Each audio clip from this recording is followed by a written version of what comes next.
Good morning बच्चों। आज आपकी वर्कशीट नंबर 48। आज की डेट है 21/12/2021।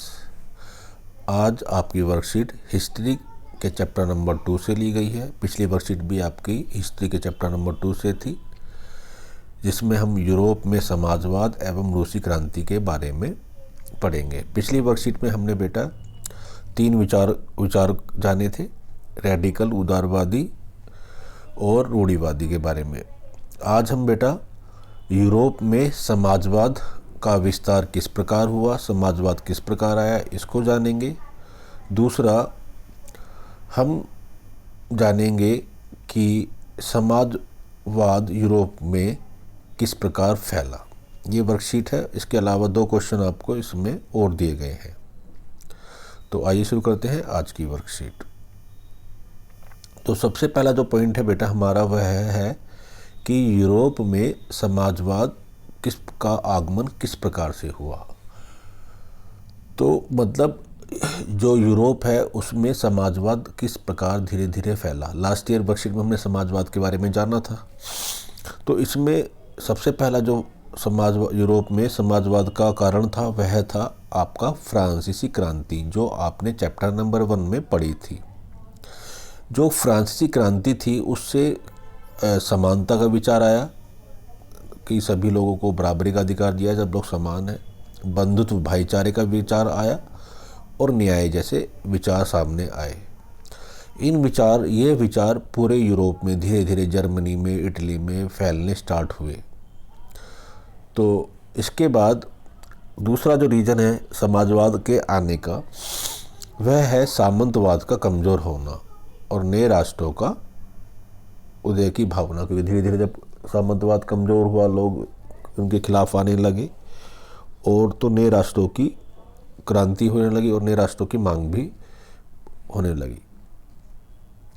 थर्ड पॉइंट है बेटा आपका कि औद्योगिक क्रांति के कारण मजदूरों की संख्या और अवस्था में भारी बदलाव के साथ पूंजीपतियों के साथ वर्ग संघर्ष बढ़ना।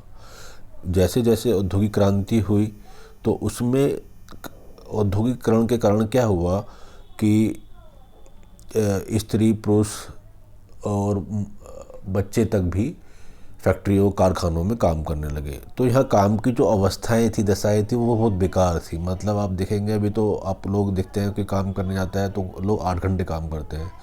उस समय 12-12, 18-18 घंटे मजदूरों से काम कराया जाता था। जो उनकी अवस्थाएं थी, रहने की अवस्थाएं, वो बहुत दयनीय थी।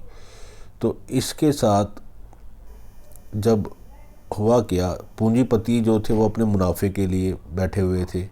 तो इस कारण से मजदूरों और पूंजीपतियों के बीच वर्ग संघर्ष, वर्ग मतलब एक मजदूर वर्ग और एक पूंजीपति वर्ग, दोनों के बीच में संघर्ष बढ़ना स्टार्ट हुआ। मतलब आंदोलन होना, तालाबंदी होना, इस तरह की चीज़ें होने लगी। व्यापार और मध्य वर्ग का तेज़ी से उदय होना, व्यापार बढ़ने लगा, धीरे धीरे साधन खोजे जाने लगे। और मध्यम वर्ग भी, जो एक वर्ग था वो जो व्यापार में आया, कुछ सामान को बेचकर धीरे धीरे वो मध्यम वर्ग का भी बढ़ना स्टार्ट हुआ। विज्ञान की नवीन खोजें जैसे यातायात के साधन हुए, इनके कारण भी। और अगला जो हमारे कुछ समाजवादी रहे, Karl Marx, Friedrich Engels, Hegel जैसे समाजशास्त्रियों का समाज पर प्रभाव पड़ा। इन्होंने अपने अपने विचार रखे। तो इस कारण से यूरोप में समाजवाद का आगमन हुआ। अब बेटा हम आगे जानेंगे कि जो आपको क्वेश्चन नंबर 4 है, समाजवादी विचार का यूरोप में किस प्रकार फैलाव हुआ। तो बेटा सबसे पहले आप देखें, इसमें 1870 तक समाजवादी विचारधारा यूरोप में फैल चुकी थी। कि समाजवादी विचारधारा है क्या, कि मतलब जितनी भी जो परिसंपत्तियां हैं उस पर सामाजिक नियंत्रण होना। अपने प्रयास में समन्वय लाने के लिए उन्होंने द्वितीय इंटरनेशनल नामक एक अंतर्राष्ट्रीय संस्था बना ली। जितने भी समाजवादी या मजदूर वर्ग संघर्ष जो थे, समाजवादियों ने एक संस्था बनाई जिसका नाम था द्वितीय इंटरनेशनल। अगला, इंग्लैंड, जर्मनी के मजदूरों ने अपनी जीवन और कार्य स्थितियों में सुधार लाने के लिए अपने संगठन बनाने शुरू कर दिए। भाई जर्मनी में संगठन बनने लगे, इंग्लैंड में संगठन बनने लगे मजदूरों के, धीरे धीरे इटली में भी संगठन बनने लगे। जैसे जर्मनी में सोशलिस्ट डेमोक्रेटिक पार्टी SDP के साथ इन संगठनों ने गहरे संबंध बना लिए और संसदीय चुनाव में वे पार्टी की मदद भी करने लगे। 1905 तक समाजवादी और ट्रेड यूनियन आंदोलनकारियों ने ब्रिटेन में इन दोनों ने मिलकर क्या बनाई, एक नई पार्टी बनाई जिसका नाम था लेबर पार्टी, जो आज भी आप देख सकते हैं ब्रिटेन में है। ऐसी फ्रांस के अंदर बनी सोशलिस्ट पार्टी। तो ये सब आंदोलन से निकली पार्टी थी।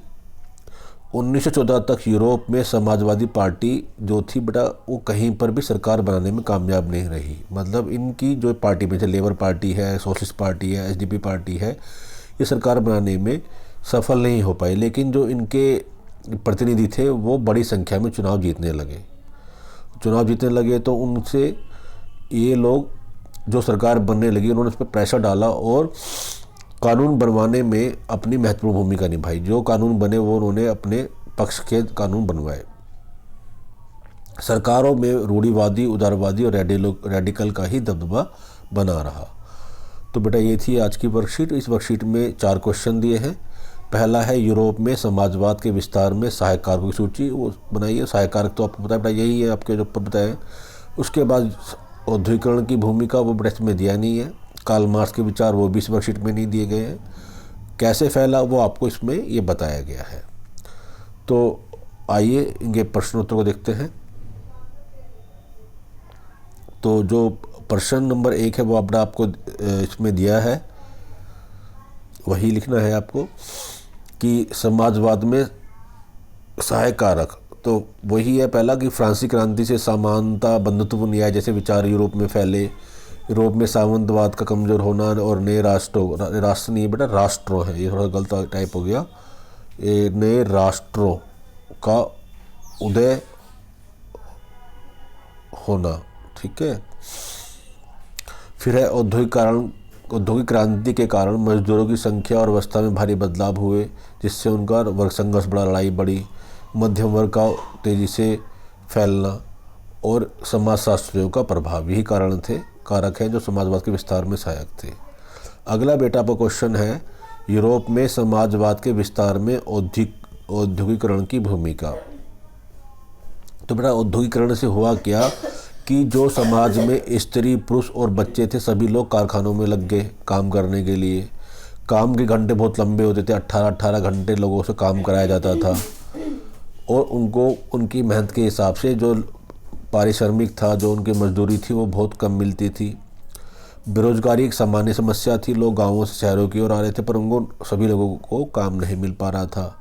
और जैसे ही औद्योगिक वस्तु जो चीज़ फैक्ट्री कारखाने में बन रही है उनकी मांग कम होती थी, गिरावट आती थी, तो वो लोग अपनी फैक्ट्रियों से, कारखानों से लोगों को निकाल देते थे। बेरोजगारी की मांग और बढ़ जाती थी।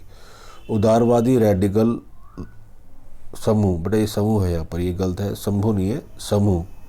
ये जो उदारवादी और रेडिकल समूह थे इनकी मान्यता थी कि यदि प्रत्येक व्यक्ति को व्यक्तिगत आज़ादी दी जाए, भाई उनकी आज़ादी है, गरीबों को काम कर मिले, सभी लोगों को काम मिले, और जिनके पास पूंजी है, जो लोग मध्यम वर्गीय हैं, पूंजी है, और वो बिना रोक टोक के, सरकार उन पर रोक टोक ना लगाए, अपना वो फैक्ट्री कारखाना खोलने का अवसर दिया जाए, तो समाज तरक्की कर सकता है। तो जब इन्होंने ये बोला तो जो ये मजदूर वर्ग था, ये परिवर्तन की इच्छा रखने वाले जो भी लोग थे, स्त्री पुरुष, वो सब उदारवादी और रेडिकल पार्टियों के साथ मिलने शुरू हो गए और उनको फंड देना भी शुरू कर दिया। फ्रांस, इटली, जर्मनी और रूस में अधिकांश लोग क्रांतिकारी हो गए। उन्होंने राजाओं के तख्ता पलट की कोशिश भी करी, क्योंकि वो इस क्रांति के माध्यम से ऐसे देश को चाहते थे जिसमें सभी नागरिकों को बराबरी का अधिकार मिले। अगला क्वेश्चन बेटा आपका है समाजवाद के बारे में कार्ल मार्क्स के विचारों को चर्चा कीजिए। तो बेटा कार्ल मार्क्स ये भी एक समाजवादी विचारक हुए हैं बहुत बड़े, और जिनके सिद्धांत को हम बोलते हैं मार्क्सवाद। इनका मानना था कि भाई ये कहते थे जो औद्योगिक समाज है, जो कारखाना फैक्ट्री लोग चला रहे हैं, इंडस्ट्री चला रहे हैं, वो पूंजीवादी समाज है, क्योंकि पूंजीवादी जिसने अपनी पूंजी लगा रखी है, पैसा लगाया, फैक्ट्रियों में लगी पूंजी पर पूंजी, जो भी पूंजी लगी हुई है वो उस पर पूंजीपतियों का मालिकाना हक है, वो इसके मालिक हैं। और उनका फ़ायदा जो होता है वो मज़दूरों की मेहनत से उत्पन्न होता है। अगर मज़दूर काम करेंगे तो वो फ़ायदा कम मिलेगा, और मज़दूर काम नहीं करेंगे तो वो क्या करेंगे, उनको मेहनत, क्योंकि वो खुद तो मेहनत करते नहीं, उन्होंने पैसा लगा कर सारा काम मज़दूरों से करा रहे हैं। तो कार्ल मार्क्स का निष्कर्ष था कि जब तक निजी पूंजीपति इसी प्रकार मुनाफे का संचय करते जाएंगे, क्योंकि उनका मेन उद्देश्य क्या है, मज़दूरों का भला नहीं है, उनका मेन उद्देश्य है प्रॉफिट। तो उन्होंने बोला तो मज़दूरों की हालात में सुधार नहीं हो सकता। वो तो उनसे 18-18 घंटे 12-12 घंटे काम कराएंगे, कम मजदूरी देंगे, उनकी मजदूर बीमार हो जाएगा तो कोई मतलब नहीं, उसे काम से निकाल दिया जाता था। तो इस कारण उन्होंने बोला कि अपनी हालात में सुधार लाने हेतु मजदूरों को पूंजीवाद व निजी संपत्ति पर आधारित शासन को निर्मूल करना होगा, मतलब उनको वहाँ से हटाना होगा। मार्क्स का विश्वास था कि खुद को पूंजीवादी शोषण से छुटकारा दिलाने हेतु मजदूरों को एक नया समाज बनाना होगा, जिसमें संपत्ति पर पूरे समाज का सामाजिक नियंत्रण होगा, स्वामित्व होगा। मतलब जो भी संपत्ति है वो सब सामाजिक नियंत्रण के अंडर में होगी। और उन्होंने भविष्य में कहा कि ऐसी समाज बनेगा उसको साम्यवादी समाज का नाम दिया। अगला क्वेश्चन है बेटा, समाजवादी विचारों का यूरोप में किस प्रकार फैलाव हुआ। तो बेटा समाजवादी विचारों का यूरोप में 1870 के दशक की शुरुआती तक पूरे यूरोप में समाजवादी विचार फैल चुके थे। अपने प्रयासों में समन्वय लाने हेतु समाजवादियों ने एक क्या करा, एक द्वितीय इंटरनेशनल नाम से एक इंटरनेशनल अंतर्राष्ट्रीय संस्था भी बना ली, जिसमें इटली, जर्मनी, इंग्लैंड सब लोग उसको जुड़ने लगे। इंग्लैंड और जर्मनी के मजदूरों ने अपने जीवन में सुधार लाने हेतु संगठन बनाना आरंभ कर दिया, मतलब उन्होंने अपनी संगठन बनाने शुरू कर दिए मजदूरों ने। जर्मनी में एक पार्टी थी सोशल डेमोक्रेट पार्टी, के साथ इन संगठनों ने अपने संबंधी बना लिए, क्योंकि ये उनके साथ थी। वे चुनावों में पार्टी की मदद भी करने लगे। 1905 तक समाजवादियों और ट्रेड यूनियन आंदोलनकारियों ने ब्रिटेन में लेबर पार्टी बनाई, फ्रांस में सोशलिस्ट पार्टी बना ली।